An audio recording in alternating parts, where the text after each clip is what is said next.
तो गाइस कैसे हैं आप सब लोग। टावर ऑफ मैजिक के एपिसोड 22 के साथ हाजिर हूं। तो लास्ट एपिसोड के एंड पे हमने देखा था कि हमारी एडजस्ट जो होती है, जैसे उसे पता चलता है कि सामने कुछ स्नाइपर है, वो अपनी टीम से कहती है कि सभी लोग यहाँ पर कंबाइन, सभी लोग एक जगह पर इकट्ठे हो जाओ। और वो अपने टैंक से कहती है कि टैंक्स जल्दी से सामने आ जाओ। जिन लोगों के पास शील्ड्स होती हैं वो उन्हें सामने कर देती है और बाकी सभी लोग उनके पीछे वहां पर चल रहे होते हैं। तो एक लड़का कहता है कि पार्टी लीडर, आपको क्या लगता है कि हमारे ऊपर कौन अटैक कर रहा है, क्या कोई दूसरी पार्टी के लोग होंगे? तो वो उसे कहता है कि मुझे इस बारे में नहीं पता कि कौन हमारे पर अटैक कर रहा है, लेकिन मुझे लगता है कि कोई चाहता है कि हम लोग टावर की तरफ ना आए। तो सभी लोग टावर की तरफ आगे बढ़ना स्टार्ट करो और इसी के साथ वो लोग आगे की तरफ बढ़ना स्टार्ट करते हैं। तो एजस वहां पर सोच रही होती है कि यहाँ पर इस हालात में पार्टी को मेंटेन करना काफी ज्यादा मुश्किल है। एक तो बारिश हो रही है और ऊपर से यहाँ पर कोई स्नाइपर है जो हमारे पर नजर लगाकर बैठे हुए हैं। एजस वहां पर यह भी सोच रही होती है कि किसी ने यहाँ पर हमारी लोकेशन के बारे में जान लिया कि हम लोग यहाँ पर, और साथ ही उसने हमारे पर अटैक भी कर दिया इससे पहले कि हम लोग यहाँ पर उसके मैजिक की वजह से उसकी लोकेशन को जान पाते। इसका मतलब यह है कि जो भी अटैकर है वो काफी ज्यादा पावरफुल है, वो कोई टियर 3 का मैजिशियन लगता है, यानी कि वो इतना पावरफुल है। लेकिन हमारी जो पार्टीज हैं उनमें कोई ऐसा विंड टाइप का यूजर तो है नहीं। जैस को यहाँ पर बिल्कुल भी समझ नहीं आ रही होती कि आखिर कौन हो सकता है जो यहाँ पर विंड पावर को यूज करके स्नाइपर की तरह अटैक कर रहा है।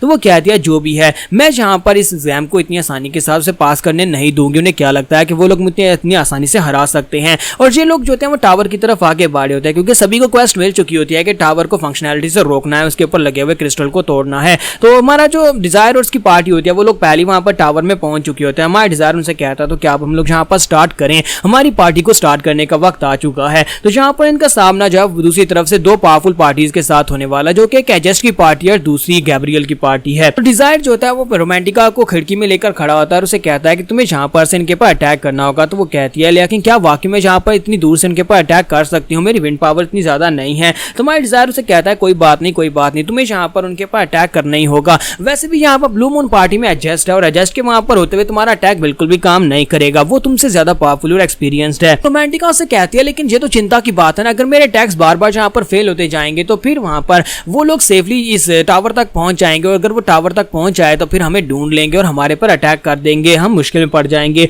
डिजायर कहता है यही तो मैं चाहता हूँ, वो सभी लोग यहाँ पर टावर में आ जाएं। तो वो रोमांटिका से कहता है कि रोमांटिका मैं चाहता हूँ कि तुम यहाँ पर ब्लू मून पार्टी के ऊपर नहीं बल्कि बाकी पार्टीज के ऊपर भी अटैक जारी रखो, सभी के ऊपर अटैक करो ताकि उन सभी लोगों को इस बात के ऊपर शक पड़े कि कोई ना कोई टावर के अंदर से उनके ऊपर अटैक कर रहा है। जब वो सभी लोग यहाँ पर टावर में आ जाएंगे तो वो सभी लोग एक दूसरे के साथ फाइट करना शुरू कर देंगे और हमारा प्लान यहाँ पर कामयाब हो जाएगा। एंड के ऊपर जब 9 लोग बच जाएंगे तब हम लोग यहाँ पर बाहर निकलेंगे और हम लोग टॉप 9 में आ जाएंगे। रोमांटिका से कहते हैं लेकिन अगर यहाँ पर आने के बाद उन सभी लोगों ने आपस में फाइट करने की बजाय हमारा पीछा किया तो फिर क्या होगा? हम यहाँ पर उन सभी पार्टी मेंबर्स के साथ फाइट नहीं कर सकते, हम लोग बीटा क्लास है, वो सभी लोग अल्फा क्लास से हैं। तुम्हारा डिजायर उसे कहता है हाँ ये बात वाकई में सच है कि हम लोग ऑल आउट फाइट में उनसे नहीं जीत सकते। रोमांटिका जो होती है बिल्कुल भी कन्विंस नहीं हो रही होती, लेकिन हमारा डिजायर जो होता है उसे कहता है कि रोमांटिका मेरी बात सुनो, मैंने तुमसे कहा ना कि मेरे पर भरोसा करो, तुम्हें यहाँ पर मुझसे पूछने की जरूरत नहीं है कि मैं यहाँ पर तुमसे क्या कहने का कह रहा हूँ, तुम बस यहाँ पर अटैक करती रहो, जैसा तुमसे कहा वैसा करो, क्या तुम्हें मेरे पर भरोसा नहीं रहा? तो रोमांटिका उसकी बात सुनने के बाद कहती है अच्छा ठीक है, मुझे बताओ कि और किस पार्टी के ऊपर अटैक करना है। तुम्हारा डिजायर उसे कहता है कि बस यहाँ पर उनके ऊपर अटैक करती जाओ,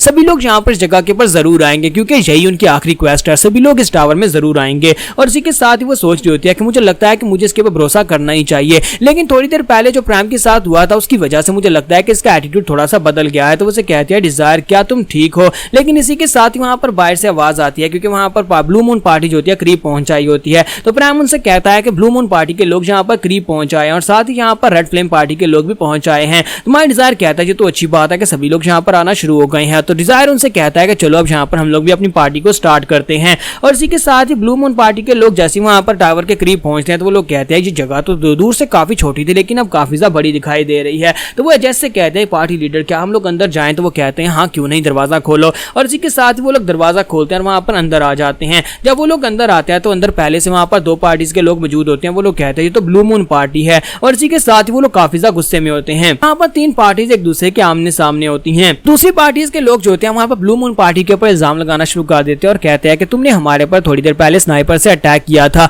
क्योंकि सिर्फ और सिर्फ तुम्हारे अंदर इतनी काबिलियत है कि तुम लोग हमारे पर अटैक कर सको, और तुम्हारी हिम्मत कैसे हुई? क्या तुम लोग यहाँ पर हमें लो क्लास की क्वालिटी पार्टी समझते हो? हम लोग भी अल्फा क्लास हैं और तुम लोग हमारे ऊपर यहाँ पर स्नाइपर से अटैक कर रहे थे। तो एडजस्ट उसे कहती है कि तुम्हारे कहने का मतलब क्या है? और इसी के साथ ही हमारा डोनोवान उनसे पूछता है कि इस बात का क्या मतलब है कि हमने तुम्हारे पर अटैक किया, कहीं ऐसा सुनिए कि तुम्हारे पर भी अटैक हुआ है? तो गैब्रियल उसे कहता है बकवास बंद करो, तुम यहाँ पर हमारे सामने नौटंकी मत करो कि तुम लोग तो बहुत ज्यादा मासूम और तुमने हमारे पर अटैक किया ही नहीं। जिस मैजिशियन ने हमारे पर अटैक किया था विंड पावर को यूज कर रहा था और उसकी विंड पावर और कैपेबिलिटीज जो थी वो सिर्फ और सिर्फ ब्लू मून पार्टी के मेंबर्स के पास ही हो सकती हैं। इसका मतलब यह है कि तुम ही लोगों ने हमारे पर अटैक किया था। तो हमारी एजेस वहां पर समझ जाती है कि यहाँ पर जो कुछ भी हो रहा है वो सब कुछ कौन कर रहा है। तो वो कहते हैं क्योंकि अगर यहाँ पर इन तीनों की पार्टीज यहाँ पर अल्फा क्लास के किसी बच्चे ने ये नहीं किया, इसका मतलब यह है कि वो स्नाइपर जो है वो डिजायर की टीम में है। इसी के साथ ही हमारी एजेस जो होती है वो चिल्लाकर अपने पार्टी मेंबर से कहते हैं कि सभी पार्टी मेंबर्स मेरी बात को ध्यान से सुनो, तुम्हें यहाँ पर एक मिशन दिया जा रहा है। तुम्हारा मिशन डिजायर की पार्टी को ढूंढना और उन्हें एलिमिनेट करना है, क्योंकि वो जो भी असैसिन था यानी कि वो जो भी स्नाइपर था वो डिजायर की पार्टी में है। तुम्हें जल्दी से जल्दी जाकर उसे ढूंढना होगा, वो इसी टावर में है।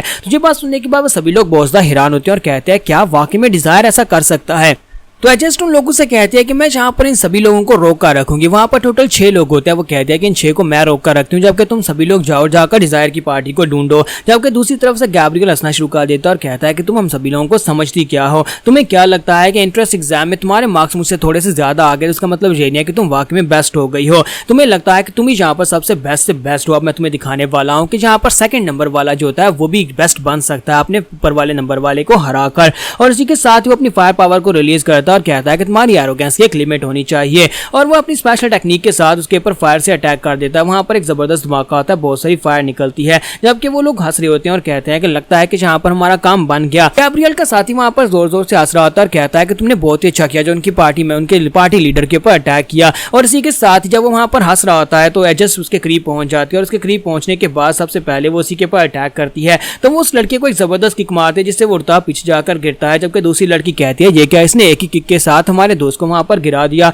और साथ ही वो अपने हाथ को उस लड़की की तरफ करती है और कहती है कि अब तुम्हारी बारी है। और अपने आइस मैजिक को यूज करते हुए पूरी तरह से उसे आइस के अंदर कवर कर देती है, जबकि वो लड़की भी इस बात से काफी ज्यादा हैरान होती है और कहती है कि इसका मैजिक इतना ज्यादा तेज और फ्लेक्सिबल कैसे हो सकता है। अब एजेंस जो होती है अब आगे बढ़ती है गैब्रियल की तरफ। तो गैब्रियल वहां पर दूसरी पार्टी के 3 लोग होते हैं, उनसे कहते हैं कि तुम तीनों बेवकूफ वहां पर खड़े खड़े किसका वेट कर रहे हो, हमारे बाद तुम्हारी बारी होगी। तो अगर तुम लोग काम किया तो जल्दी से आगे बढ़ो और मेरा साथ दो, हम चारों मिलकर जहां पर इसको हराते हैं। तो वो लोग कहते हैं हाँ क्यों नहीं, हम लोग भी जहां पर तुम्हारा साथ देंगे। और वो तीनों भी वहां पर फाइट करने के लिए रेडी हो जाते हैं। जैसे उनमें से एक वहां पर उसके ऊपर तीर चलाता है तो हमारी जो एजेस्ट होती है बड़ी तेजी के साथ अब उन तीनों के ऊपर अटैक करने के लिए आगे बढ़ती है। वो उन तीनों की तरफ आगे बढ़ जाती है ताकि उनके ऊपर अटैक कर सके। और इसी के साथ ही वहां पर नेक्स्ट सीन में दिखाते हैं कि हमारे डिजायर की पार्टी जो होती है वो ऊपर वाले फ्लोर के ऊपर होती है और उन्हें बाहर से आवाज आती है कोई ऊपर की तरफ आ रहा है। तो वो लोग कहते हैं लगता है कोई आ रहा है, इतनी जल्दी फाइट खत्म कैसे हो गई। और इसी के साथ दरवाजा खुलता है। जैसे वहां पर दरवाजा खुलता है साथ ही वहां पर नीचे का सीन दिखाते हैं कि एजेस्ट ने वहां पर जितने भी लोग थे यानी 6 पार्टी मेंबर्स जो दूसरी पार्टीज के थे उन सभी को वहां पर बुरी तरह से फ्रीज कर दिया होता है या उनको जख्मी कर दिया होता है,